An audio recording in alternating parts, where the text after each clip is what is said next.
Welcome to Straight Outta Savannah. I am super excited that my guest, Helen, is here. She's going to share a little bit about who she is and what she does and how she can help you. Helen, take it away. Thank you so much, Tammy. Thank you for inviting me to be on your show today. I'm actually really excited to be here. I am Helen Nachintu. I am based in the United Kingdom. I am an integrative holistic health practitioner and an intuitive psychic. Love it. So tell me a little bit about how you came to this place. Because the thing is, what I know is that most of us have had all of these gifts all of our lives, but many of us have not used it. My first psychic awareness, even though I did not know what it was, I was 8 years old and I was in Uganda. I have had both a primary and secondary school education in both Uganda and the United Kingdom. Super confusing. During the time when I was in Uganda, I used to spend a lot of time with my grandmother in the village. And she was so super cool. I loved my grandmama. Yeah, She would nothing teach like me. them. The loss of a grandma is such a huge loss. And much of the time, we don't even recognize it until so much later on in life. My grandmother used to take me round to the forest. The village was in the middle of this rainforest.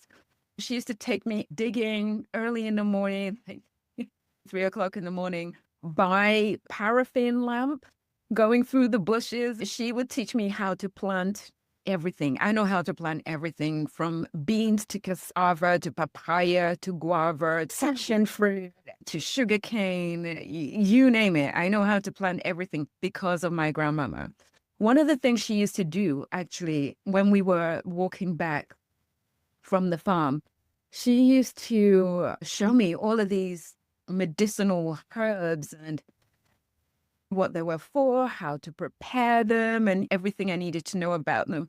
At this stage, I'm thinking, I'm only 6 or 7 years old. What do I need this information for? I remember whenever we got sick, she would give us this really bitter herb. It's herb for malaria. And in fact, it's the herb that the pharmaceutical version of quinine, everybody hates it. In Uganda, we call it quinine. So it's basically the herbal version of the pharmaceutical quinine. And she would give us that whenever we got malaria, and we got malaria a lot in the village. But I honestly thought that plant was the beginning of my spiritual awakening. It was so bitter. My grandmother taught me how to interpret my dreams. And specifically, she would teach me how to interpret my dreams if somebody was passing. I never understood that. Out of all the dreams that she could have talked about, it was specific to the transitioning of somebody.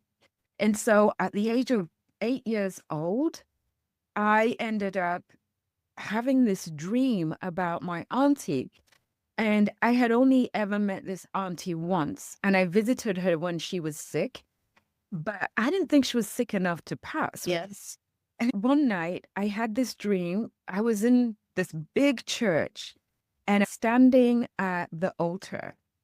And so right down the aisle, I was looking at these doors and they just burst open and all this light came through the church doors. And as I was staring, the figure of my auntie formed and she was wearing this white wedding dress.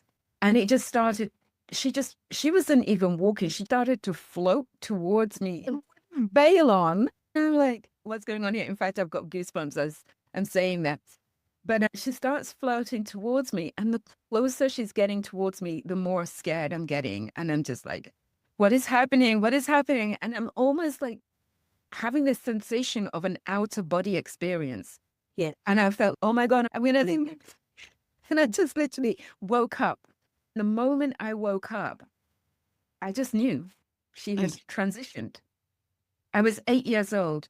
She transitioned around 3 a.m., the same time that I was having this dream. Back in the day in Uganda, we didn't have house phones. We couldn't afford one. One of our cousins was sent across to the house to say, hey, Aunt so passed away around about 3 o'clock in the morning. So at that point, I was like, oh, I can't say anything. These were still the times when we are burning women to the stake for being witches. I couldn't say anything. I was only 8 years old. That was the beginning of getting into the psychic closet without even giving it a real name or a definition that, hey, I'm psychic, because I didn't know what psychic was at the time. I just knew that somehow or other I managed to predict my auntie's transitioning at the very time that she was transitioning. And the only person I could really speak to was my grandma about it, because she's the one that taught me this. And so from there on, as a child, I went on to see my grandfather transition. I was in a house next door to him when that happened. I also saw my brother transition much later on in life. I was in my 30s. And then in my 40s, I was able to see my grandmother transition. And then more recently, my grandfather. I get that. If we have similar experiences in that. My grandmother was my person too. I talk about her all the time. I'm going to write a book about her. But I talk about her all the time because she was my person. Sounds like your grandmother was your person. I'll be my favorite person in the whole world. And I love my grandfather too. But my grandmother, she nurtured me. She saw these gifts and she protected me. You know, in our case, she was a Pentecostal preacher. But she noticed the gifts. I had the same experience with the death. I would see people, we were in a room together, and I would get this vision of you in the casket. What freaked me out is when I went to these funerals, because my grandmother, also by being a Pentecostal pastor, I called her the certified funeral goer. And I was her road dog, so I was always there. So she would take me, and I would go to these funerals. Usually it would be me and one of my aunties. When we would go to the funeral, I would see these people in the exact outfit that I saw them in that vision in the box. Sometimes they weren't even people that we knew were sick. Now, the ones that had cancer or you were dying or something like that, different. But sometimes there were people that nobody knew they were sick. They might not even have known. And then they died. I was a little girl, 5, 6, 7 years old. That scared the mess out of me. Yeah. When I laughed, I said, she went to her grave with stuff that I told her. And because we had that kind of relationship, and I will go to mine with things that she told. And I shared things, even with my mother about her that my mother didn't know. Because we were like that. When I was younger and I had my kids and stuff like that, and my husband was crazy, my grandmother would be like, you need some money? And she would just give me some money. You know, and I'd be like, I don't have, because I forget the time I wasn't working or anything. I was like, I don't have a way to pay for that. She said, I didn't ask. I know you need this. And she would just give it to me, but we wouldn't tell anybody, so nobody else knew. So that was a relationship, and I can feel that with your grandmother. Now, how did it affect you when she transitioned? Oh my gosh, that hit me really hard. It hit me hard because it was losing more than a best friend. Yes. Grandmother energy is different. You can lose anybody and anybody else in the family, but when it comes to your grandmother, it's different. And I'm sure that it really is dependent on what type of relationship people have with their grandparents. Everybody's situation will be different. But I know for me, I'm not one of these criers, wailing, but I was all over her coffin, crying and wailing and rolling myself around the floor. Nobody ever sees me do that, ever. I just could not let go of her coffin because I flew in from the UK. And it was heartbreaking. It was heartbreaking. And the other thing that was heartbreaking about my grandmother is that it wasn't just the immediate family that felt her passing and that loss and that huge gap that she left. It's the entire village came out for her. Why? Because in her entire life, my grandmother never went to school. She got married when she was 14 and she went on to have 10 kids, right? No schooling, no formal education. She never spoke English. She spoke Uganda. She spoke her native language. She'd never gone to midwifery school, but she delivered generations on that village, in that village, and they all came out for her. There were hundreds and thousands of people.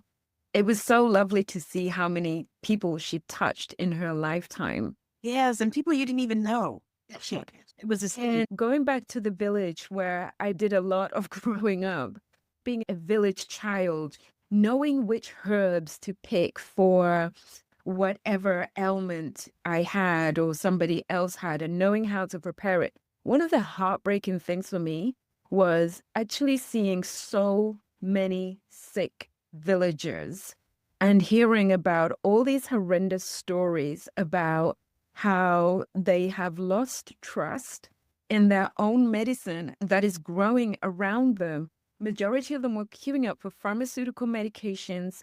One of the sad things about Uganda as well is that we have doctors out there who are not necessarily all about your healing. They're all about money. Look at them. I promise you, I think they're trying to kill us over here.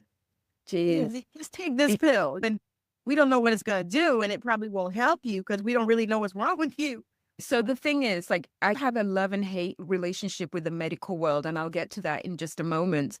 But literally, I was so saddened to see this, and even more saddened to hear that these villagers were being prescribed medications that had nothing to do with the illness that they had in the first place. And they were often dying unnecessarily.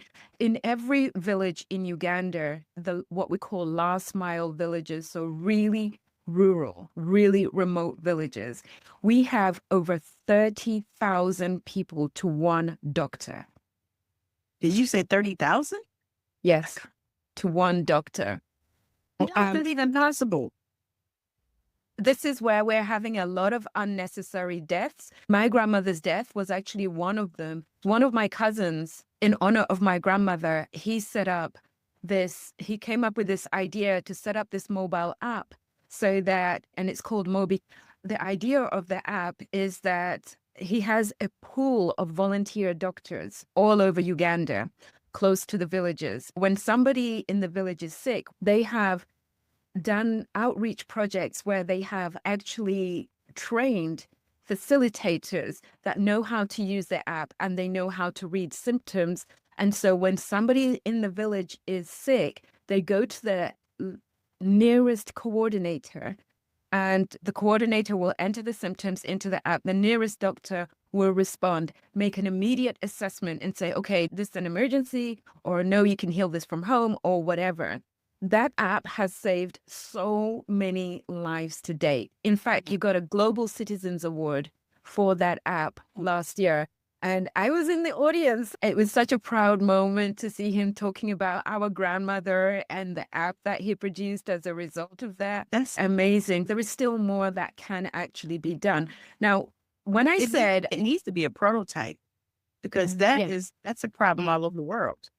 And this is what he's working on, but his main focus right now is on Africa, because we don't have anywhere to get free medication or free medical service unless some kind doctors get together and put an initiative together and do an outreach. And I'm in touch because I do a lot of charity work in Uganda. So I'm in touch with these doctors. I've worked with doctors in Uganda. They do monthly outreach projects along with Moby Clinic. And in fact, in the middle of launching a campaign to go out to Uganda in December and do an outreach for natural health seminars, because that's what I was doing before COVID hit. I was doing natural health seminars for women in the rural areas of Uganda and the slum areas, because I grew up in the slum areas of Uganda. So between the slum areas and the villages, I literally know what they are all going through on their medical journey. And before COVID, I did 4 of those seminars in Uganda, and we had a huge response of people that literally healed themselves of skin issues, heart disease, and various different things. I love that. That is so necessary, because if you hear people talk a lot of times about healing, and especially you see different gurus and stuff like that. Yeah. You see all this stuff, and it's like supplements. There's 50,000 billion supplements, and you could take one for anything you could think of, right? Mm-hmm. They all work? Nah, not so much. Do some of them work? Some work. And I look at it like that. It's like, what is the missing piece, the gap? And it feels like you are stepping in that gap and pulling those pieces together. I feel the pain of my people. I feel the pain that my people go through every day. Just recently, there was a celebrity in Uganda that passed. She passed while delivering. We have the most horrendous rates of childbirth mortalities in Uganda, seriously off the scale. So it's worse than Black women in America? What's happening? And the well, track you go through, I can only imagine. the issue we have in Uganda, this lady was giving birth in a private hospital. So you would expect the care to be top notch. The issue in Uganda is that doctors and medical staff who sometimes don't get paid for 3 and 6 months, but are still expected to turn up and work. Uganda has one of the youngest populations in Africa. So all these young people, they all have families and mouths to feed. And when that salary isn't coming in, it is causing, you can imagine, an untold amount of mental health issues, depression, stress. Did you know? In Uganda, we are losing 1 doctor a week to suicide because of the conditions that they are working in. So much of the time when it's time to clock off, they don't care. They're going to leave you there bleeding. If you are unlucky enough to end up with a medical team that is heartless, when it's time for them to clock off, they are just leaving you there. I have heard so many horrendous medical stories of maternity, birthing mortalities. I can't even go into that. But yeah, there's a huge need for something to be done out there. I'm glad that we are talking about this. Thank you. A lot of people don't know. I had no idea that all of that was going on like that. I knew that there were a lot of things that needed to change, but I had no idea it was to that level. I've been looking at the levels here, and I actually experienced birth traumas. I almost died my last. They let me labor 25 and 27 hours, and this was in 89 and 91. 5 and 27 hours, and I still end up getting C-sections. And I think about that because I was talking to my husband. We were watching 1923. And I thought, I would have died back.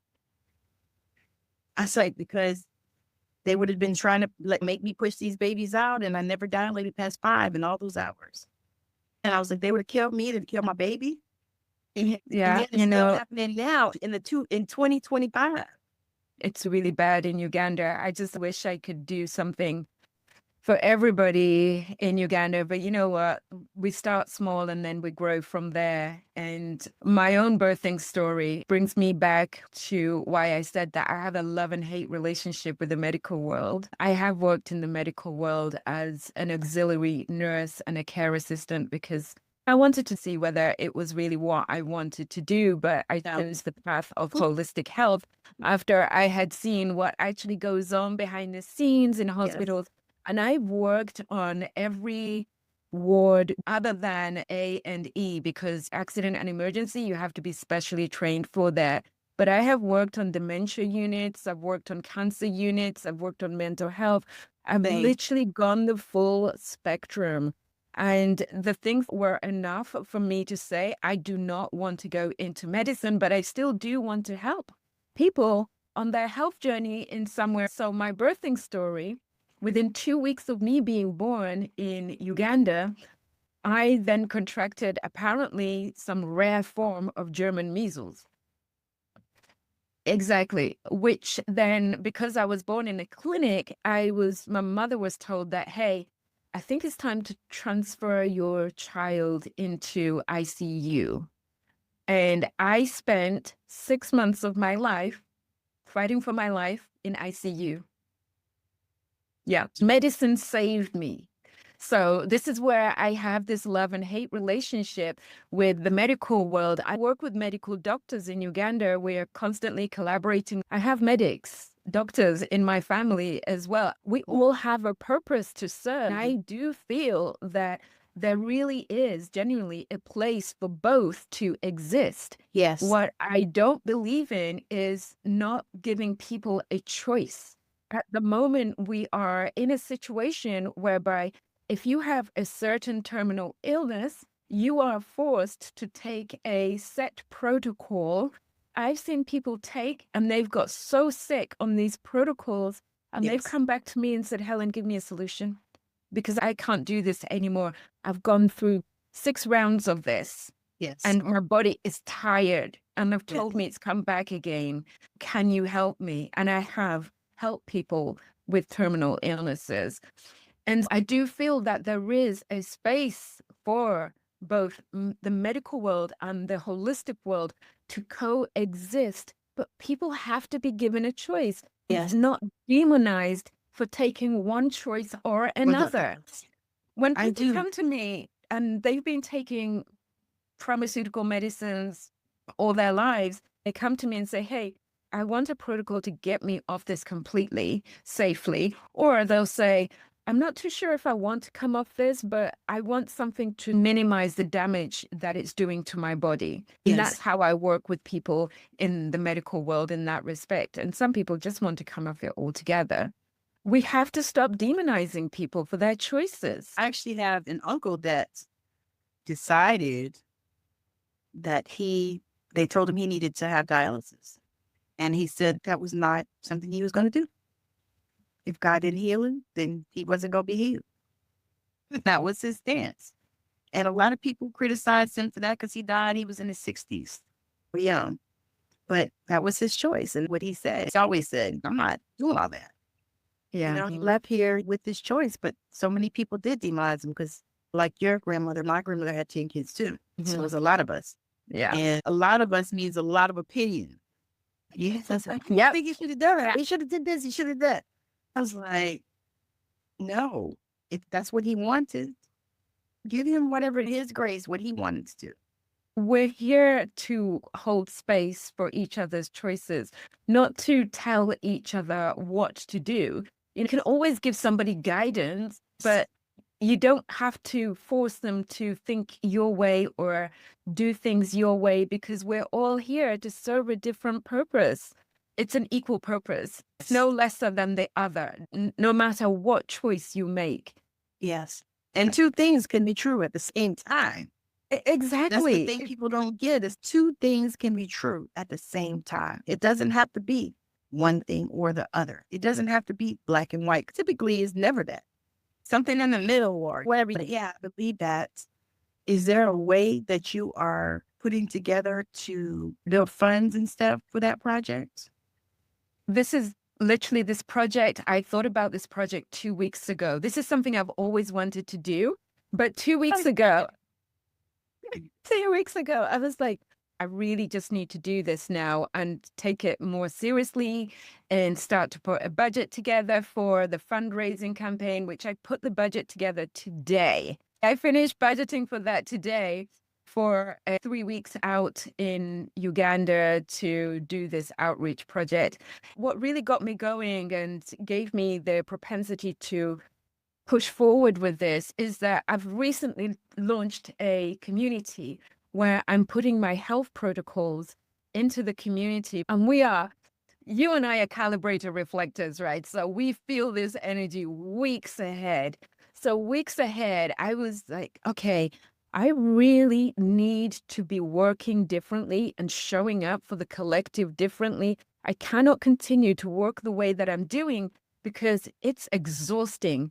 And I'm not going to be able to help as many people as I would like to. So Yes. what does that now look like? And to me, what that looked like was put together a community, an online community, where you can put your health protocols in there and just charge a small monthly fee. Health is not something that should be monetized. However, realistically, we live in the real world and everybody's got bills to pay. And I did invest a lot of money into the training to be able to educate everybody else. So I put that together, finished it about 2 weeks ago, and I did a soft launch. So there'll be generational trauma meditations. I've got a generational trauma section in there as well, and various different things. Now, one of the health protocols I like to use uses colloidal silver. Like I use colloidal silver for almost everything in my protocols alongside other supplements. And I had my aunt reach out and she said, how is this online community going to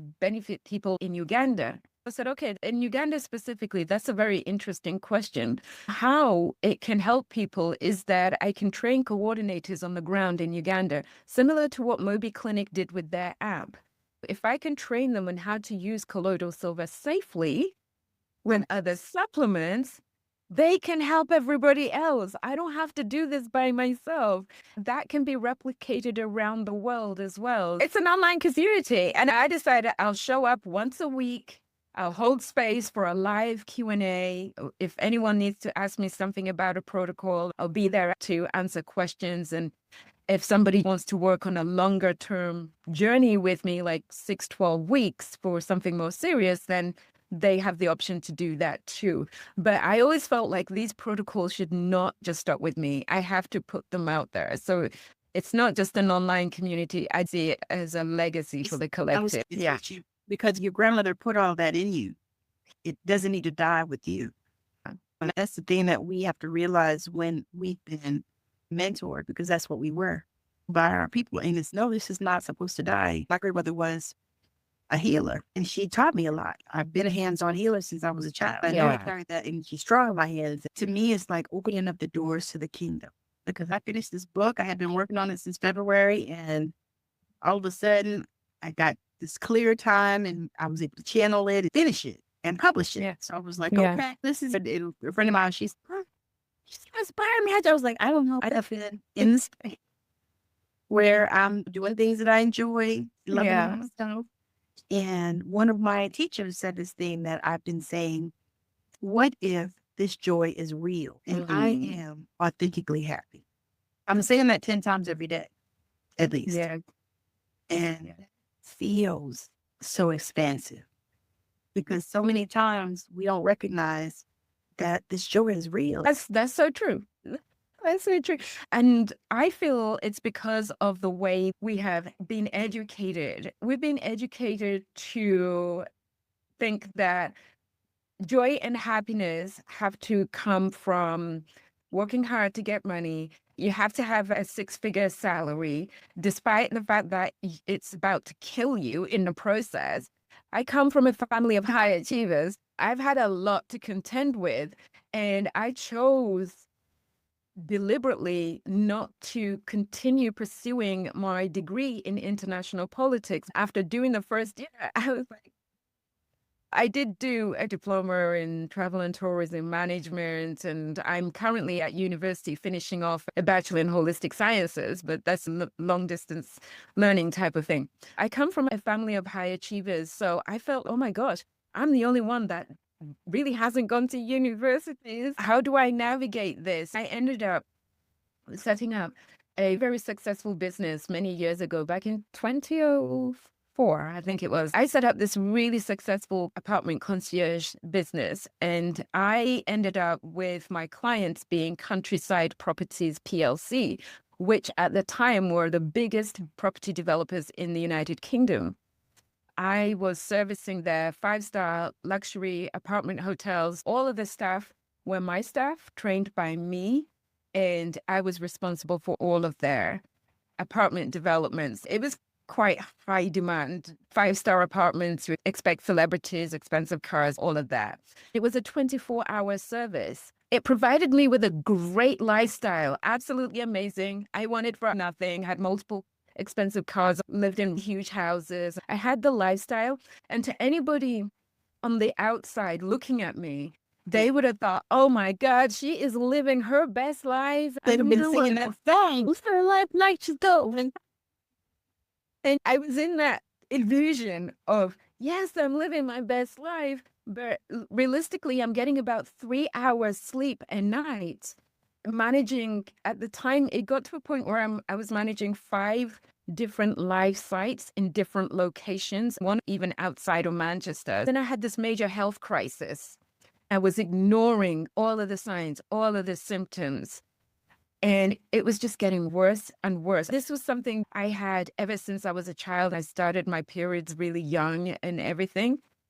But as I got older, and I was pursuing a career of success and happiness, the condition got worse and worse, because obviously I'm now not sleeping properly. I'm really stressed out. My cortisol is heightened. I've thrown my hormones out of sync. My whole body and my energy system is totally out of whack. I'm living my best life. I've got great cars and great houses. And you was trying to die.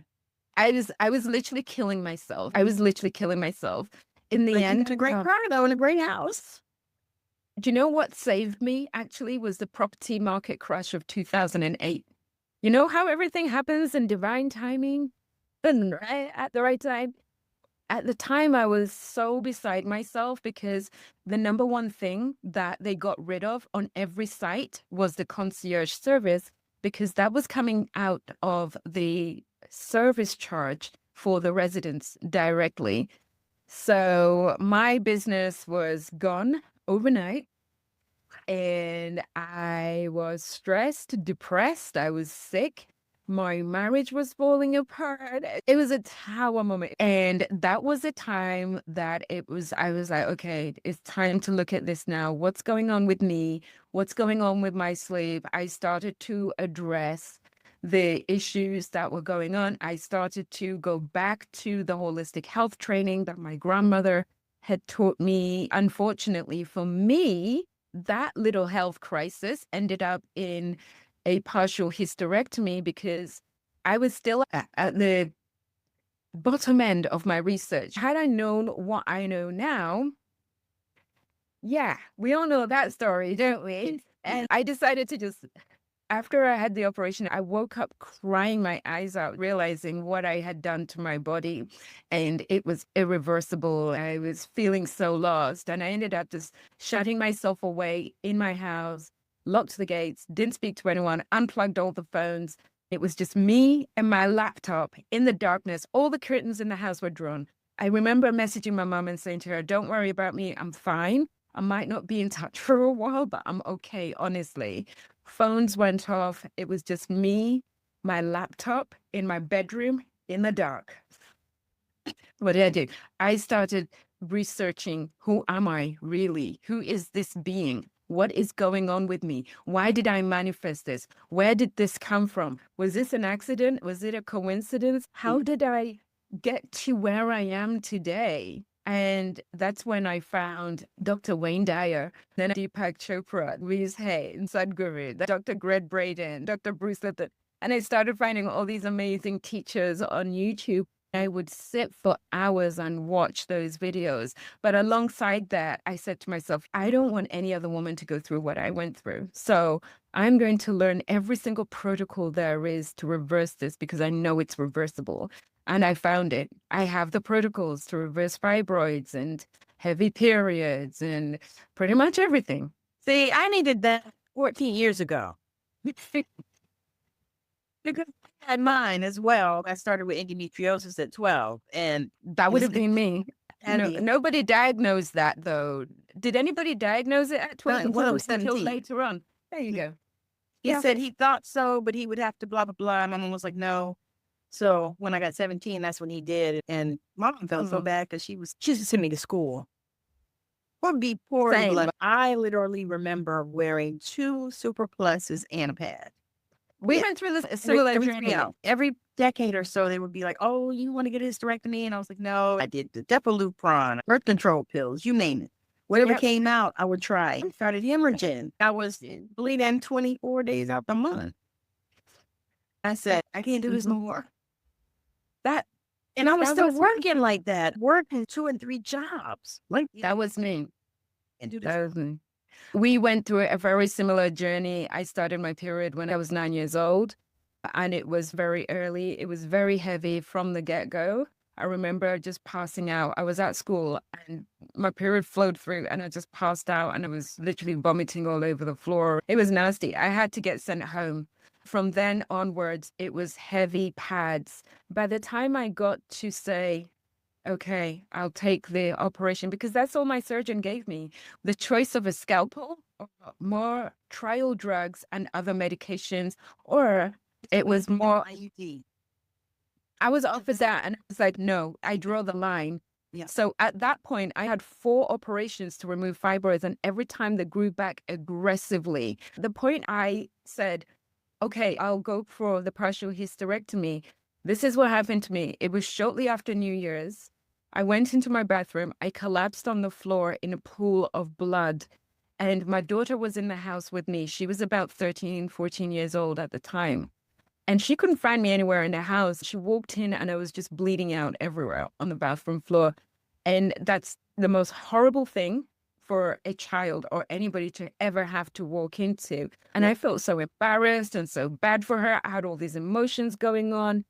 So she rang her grandma. My mom drove down. She called an ambulance, took me into the hospital. And that was the choice that the doctor gave me was, okay, Helen, we can either do another operation with no guarantees, give you more medication, try another trial drug, or we whip out your uterus. Nobody ever said to me, hey, okay, what's your diet like? What's your lifestyle like? How much sleep are you getting a night? What sugar levels are you having? None of that. None of that. What are you eating? What are you putting into your mouth? It's just, oh my gosh, there's so many things. And the more I did the research to discover the natural protocols for resolving and reversing all these diseases, the more mad and angry I was becoming with the pharmaceutical industry and all that. Okay, Helen, that energy isn't helping anybody. We have to coexist. Everything is in existence for a reason. You might not like it right now because you're resentful of the fact that you had your uterus removed by the medical world. But that's a personal journey thing. You can't carry that resentment and hatred around forever because it's just going to eat away at you. You have to find a way of finding the middle in terms of, okay, now you know how do you incorporate it with medicine? Absolutely. That is powerful. And I believe that it is destiny for you. Because I feel like some of the things that we go through in our life are so that we can help other people, so that we can help them learn how to shift. I especially love to work with young people, like girls in their 30s, their kids and all this stuff, because I believe that we can give back and we can say, hey, you don't have to take that road. I took it already. It's not a good road. Wow. I took one for the team, so you don't have to do that. And I love to do that because a lot of things we just didn't know. And then, just like you said, there is so much distrust of the medical system for people that look like us. Yeah. And for good reason. And a lot of times people don't take accountability for that. And then when they do something like, you know, what you did, they're like, oh my God, they blame it on everybody. But really, no, it's not anybody, it's you. This is what you want to do. In your case, probably was an emergency. That's how they feel. Oh, it's an emergency. You have to do this or you're going to die. You know what I mean? Everything's always an emergency. I see so many people that come to me that have been scared into an emergency treatment of some sort. And this is what I'm saying. There is room for medicine and holistics to coexist.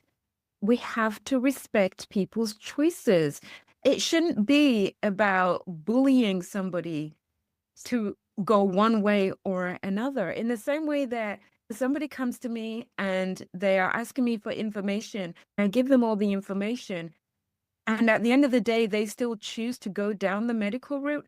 I'm not going to start bullying them or calling them names because they have chosen that route over the holistic route. It's their choice. It's totally Their choice, and it's their journey. We're here to help and to assist. But ultimately, it's their journey. It's even like sometimes when I do sessions, I can feel that people want me to tell them. But that's not my job to do. It's shine the light so you can see it for yourself. So you can. Because you ain't even be calling me at 3 o'clock in the morning talking about you got a question. No. You learn how to do this stuff for yourself. That's why I put the community together, so we can all learn from each other. So there'll be a knowledge bank of all the questions that people are asking. And that's exactly what I just did. I didn't charge a lot. Honestly, I'm one of these people that I probably would give it all away, but I can't. In the past, I have just given it all away. The amount of times my mom says to me, Helen, you really need to stop giving things away. And I'm just like, if I come across somebody they're really sick and they need it and they can't afford my services, I'm not the type of person to say, oh, you can't afford me. So agree. I don't have the heart to do that. I will always help people that are in need. The community bridges that. I needed something to bridge between the people that couldn't afford to work with me on a longer term period to the And people really that needed can't longer-term stuff. and really needed longer term stuff. Yeah. Yeah. Yeah. So the community is that bridge. I get that, and I'm so excited about that because it's needful and necessary. And then a lot of people, and what I know, a lot of people, they've been consuming my stuff for years. They never reach out, they never say anything. But Mm. every now and again, they'll comment and say, you know what? This really helped me. They'll tell me something like, I've been following you for years. And so that makes me feel good that I Yeah. can somebody in a way, even with a short video, Yeah. with a post. I had people on one of these posts I did recently, and I just was sharing my journey. I asked ChatGPT to tell me some things about me that I need to share with my audience. Mm-hmm. So it gave me some stuff. And so I went into it and I was like, you know what? This is real. I shared my journey and I got so much attraction on that post. I was talking about long COVID and this journey I've been on for the last 3 years, the chronic fatigue, fibromyalgia, and the invisible diseases. People say, oh, you know what? Like my manager told me when I told her I wasn't safe to be at my job. And she said, oh, you look fine. I said, honey, I'm going to always look fine. I think that had nothing to do with this. I said, I'm telling you, I'm not safe to be here because I cannot think. This brain fog is huge. I can't remember when I go in the room and I walk outside, I have forgotten what they told me. I said, that can't be safe. I love what you just said about these invisible diseases like fibromyalgia, brain fog. And if you're getting these consistently, yeah, invisible diseases. I've just given a talk at the Abundant Life Expo about healing generational trauma for a life of success. It's huge. And I'm about to re-record it for the community because I feel like people need to hear some of these things that came out of it. Now, being a holistic health practitioner, I like to look at generational trauma and how it interlinks with modern day diseases. It's not just about the food that you eat. It's not just about the self-negative talk. Where did all those traits come from? I talk about invisible signs and symptoms as a result of what comes down the lineage. For myself, I talked about hypervigilance and sleep. For many years, I had been proud of the fact that I could virtually hear a pin drop in my sleep. That's disease right there. But I was super proud of it because I thought it was a superpower. But conditioning. And you know what? Where that conditioning came from for me? As a child, I went through 3 civil wars in Uganda. Jesus and mercy. And almost got killed a number of times. And saw all kinds of horrendous things. And then there was this incident where we were locked into a really small, tiny room. And there must have been about 14 of us, family members and neighbors. We were in this one room for over a week where we could not go outside and everybody was doing their business in that room. How old were you? I was about 11, 12, something like that. And so because we came so close to death, we could see the boots of the soldier that stood outside our door. There was a gap about that big and I could see the boots and everybody was like, you can breathe, you can talk, you couldn't move, you couldn't drop anything. We all just had to hold still. I could tell that everybody in the room was praying. And it was the prayers that we had and we said silently in that moment that made that soldier go away. We just had some crazy amount of protection because literally a couple of houses down, there was a grenade thrown in a house. And so that conditioned me to be hyper vigilant. Yeah, I was just hyper vigilant. I didn't realize I was even going through PTSD, and I'd teach about PTSD and how to reverse that PTSD. It's not until more recently when I stopped to think about my own generational traumas and the traits. So ever since I can remember, Africa has always been marred with wars. And we said one day, I was sitting there thinking about it. Crystal actually said it. She said, think about it. She said, we have not been alive when this country wasn't at war. Because I thought, if you think about it, if Africa was the first formation and everyone on the planet is some sort of derivative of an African, we've all gone through the wars generationally. So what are the rest of us carrying that we think is a superpower? Like I thought my hypervigilance during sleep was a superpower. What are we carrying that we are proud of that is potentially sabotaging aspects of our lives without us realizing it? In America, Black people work so hard, and I know that they work hard everywhere else, but here they were made to work so hard. That is in our DNA. And so for a lot of us, especially the conditioning, for me, it was natural. And it was a badge of honor for me to work 2 and 3 jobs. It's what I saw my mother do. Yeah. It's what she saw her mother do. I always give this example when I'm talking about conditioning. My grandmother cut the bacon in half. Her mother cut the bacon in half. My mother cut the bacon in half. And what do? I cut the bacon in half. Simple, right? But why do we do that? I asked my grandmother one day, why do we cut the bacon in half? She said, back in the old days, they lived on a farm. So they had pigs. And they didn't have big pans like that back in that day. They didn't eat like we do now. And the reason why we cut the bacon in half is because she cut the bacon in half. Because we have big pans. I have a pan big enough to lay the bacon out if I want to. It's a simple example, but you can think about it. And even down to my grandmother had a hysterectomy at about 42. My mother had a hysterectomy at 39. I had a hysterectomy at about 42. My sister had a hysterectomy at about 40 or 41.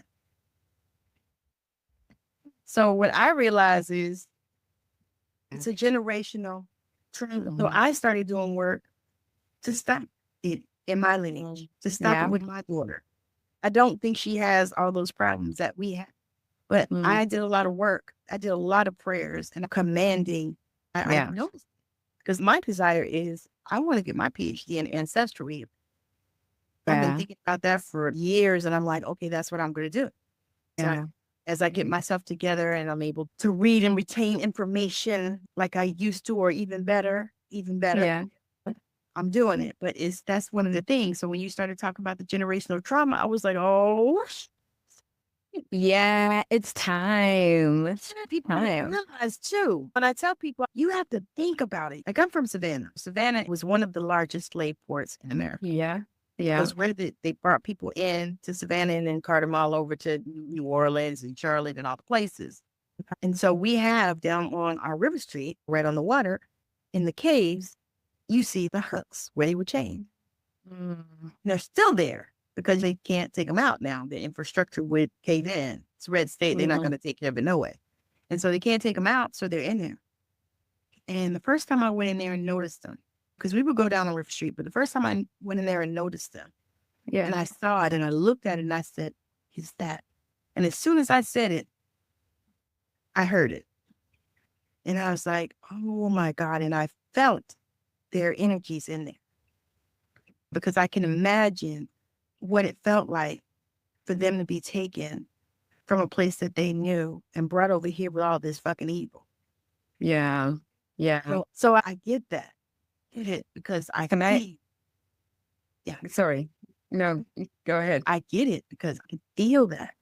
And I see that. And the more I study and learn about trauma, I see it even in people that I know. I tell them, I said, this is trauma that we have carried in our DNA. When I hear people say stuff like, why can't you just forget about it?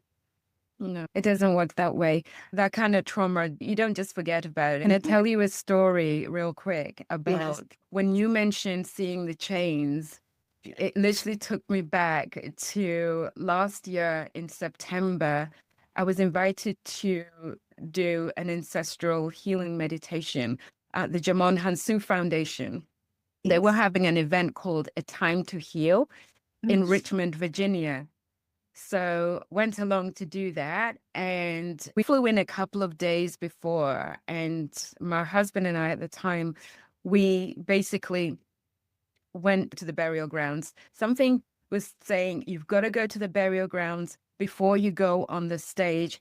Otherwise, how are you going to know how to represent the ancestors? That was the message that kept coming through. I'm getting goosebumps. That was the message that kept coming. So we visited several of the burial grounds, and on one burial ground, I just literally took my shoes off and I walked the grounds in my bare feet on the grass. And I was just feeling into the energy of the ancestors that were buried there. I sat down and I just closed my eyes and I put my hands on the ground, on the grass, and I just leaned in and I just asked them, what is it that you want me to say tomorrow? Just talk to me. And literally, I just got what looked like hives just grow all up my arms. Like both of my arms just came up in these blistery looking hives, but they weren't quite blisters either. It was just so strange to describe. Anybody that knows me knows I've got super smooth skin. And I showed my husband and he said, oh my God, what is that? I said, I was communicating with the ancestors and that's what they've given me.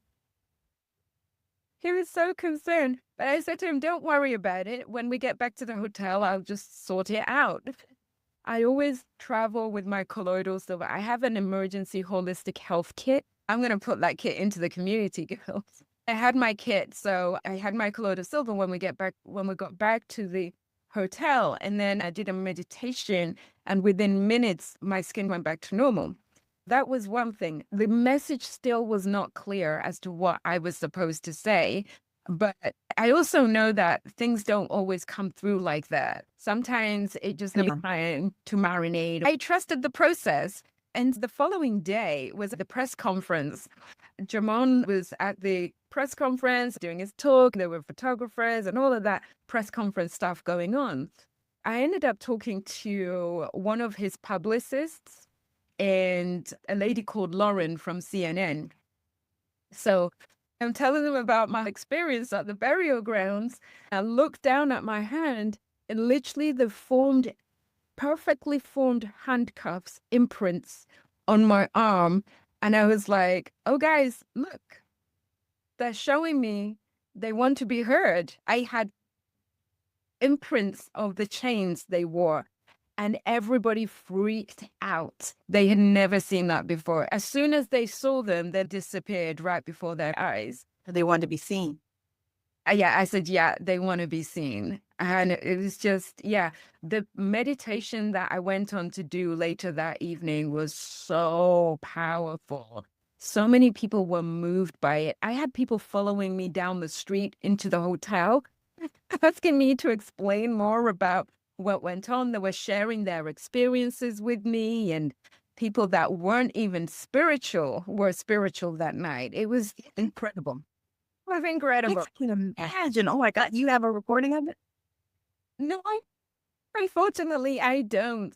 The foundation will have recorded it. I have it down on paper. I'm actually going to record that meditation and put it into the community at some point. Our flights. This has been so amazing. We're going to land this plane. Yeah, I know. We've gone way above the time that we said. I'm so excited. I was so glad that we got this chance to do this. Yes, every time I have issues with getting scheduled and stuff with people, the interview is usually so amazing. And that's the way I feel about this one. I knew it would be. That's why I told you. I was like, it's all good. Divine timing. It's great. How many times did we attempt to get together on this interview? Oh, maybe 3, 4, 5. But yeah, here we are now. Yeah. So I'm just grateful that you accepted this opportunity to come on here and have this conversation, because it's so good. The work that you're doing is phenomenal. And I didn't even realize the scale of the work that you're doing. We met, our energy was so amazing. Yeah. I feel that way even today. I can feel in my stomach. I'm like, oh, my stomach is just doing this thing. But it's just fine and amazing. And we need, to be stepping into our destiny and doing what we're supposed to be doing. Yeah. I'm just so grateful to be connected with you. Thank you. You asked me a question before. Do I have people helping me on this mission? At the moment, no. But I welcome assistance. Once you put it out there, Like now you just put it out to the universe. Felt needed to ask you that because I know this mission is bigger than you. Mm. And I know that when you have those type of missions, it's hard. It can be challenging, let's say that. You know, and Yeah. so I know that. So I thought, let me ask her if she has some help doing it now. And I believe that when we put it out there, then God sends us what we need. Because I used to be the person that say, oh, he don't have no help. Then I realized that's not me. I'm supposed to amplify it so that somebody else can see it and say, yeah, this is my vision too. Let me collaborate with her. Let me help her. Let me find her money. You know what I mean? Yeah. This is what I think. And it's a journey as we go through this life, especially if we are people that want to help and be of service. We have to definitely come together and we have to open our mouth because as one of my mentors says all the time, closed mouths don't get fed. No. So I have one question to ask you, and then I want you to share anything that you want to share with the people. You know, at the end, if you're doing something or want to introduce your community or whatever, you can do that. But the question is, if there was anything in the world that you could change, what would that be and why? The healthcare system. Like, microphone drop. You almost don't have to even say why to that.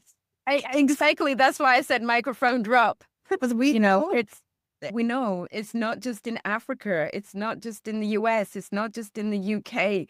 The healthcare system is appalling in many places. It's broken. I've heard it being referred to as a death care system, and whoever came up with that wasn't far off. We need to go back to health. It feels, you know, here, everything they do, they're trying to kill you. When you see the commercial, I had to point that out to my husband. I said, you see the commercial? It says, take this thing, it'll help with this. But if you have this, it's going to cause this, nausea, vomiting, diarrhea. And then at the end, it says, and death, real low. So you can barely hear death. I was prescribed something for my stomach one day, and they couldn't even tell me why they prescribed it to me. When I, of course, did my research, I was like, they have a lawsuit on this, and it's liver toxic. I'm like, I'm good. I could use some cash. I was like, no. I told the doctor, I said, no. I said, I like wine. So I don't need nothing else that's going to mess with my liver. I'm good. Yeah, I hear you. That's why when you asked me if there was one thing in the world that you can change, what would it be? It was a no-brainer for me. It's the healthcare system. Because it doesn't have to be that way. There are other ways, but yeah. Yeah. Okay, so share where people can connect with you. People can connect with me on two sites. I have liehaf.com, liehaf.com, which stands for, it's an acronym for Lessons in Emotional Healing and Freedom. So that's where you'll find a lot of the charity work that I'm doing in Uganda and that I have done all over, and other various things about me, interesting things, such as Ethereal TV Network, which is a new television network platform that I am involved in, and it's for the metaphysics community, holistic health, natural health, as well as uplifting content. And you can also find me at venushealthacademy.com. You can join the community through the academy. And there is actually a free trial on the community because I feel like it's worth people jumping in to see what the community is about before they commit. Somebody once said, what if they just take your protocols and don't commit? I said, that's their journey. My job is to just put the work out there. People choose to do with it is on them. So that's what I've got going on at the moment. I am working on growing the community. I haven't really shouted about it on social media much. I think I put one post out as a soft launch. But yeah, I'm here shouting about it now. So go join the community, find the protocol that you want. And if there's a protocol that isn't in there that you do need, all you need to do is say, Helen, I need this protocol in the community, and I'll put it in there. That is so powerful. That community sounds like a beautiful place. And it sounds like some place that's really going to help people. And that is what we are here for. Thank you so much for all that you do. Thank you for Ethereal Network. I am Super excited. I'm not working on my show yet, but I need to, and I will when the time is right. Absolutely. When the time is right, it's all about timing. There's no point in you attempting to rush something that you're not ready for. So we're holding space. Exactly. And that's how I feel. Because you sit down and you think, what do I really want to do? And then I thought of one thing and I thought about something else. And I was like, no, that's not it. And then after that, I say, you know what? See, God, what is it that you want me to do? Then wait. See what shows up. What comes to my awareness? Because it's wild. We're at a space now that is different. My husband just retired. And I retired last year because of the long COVID. But he just retired. And so it's a different thing for us. We're home. And it's a whole navigation process because that's different. You know what I mean? It's never been a thing.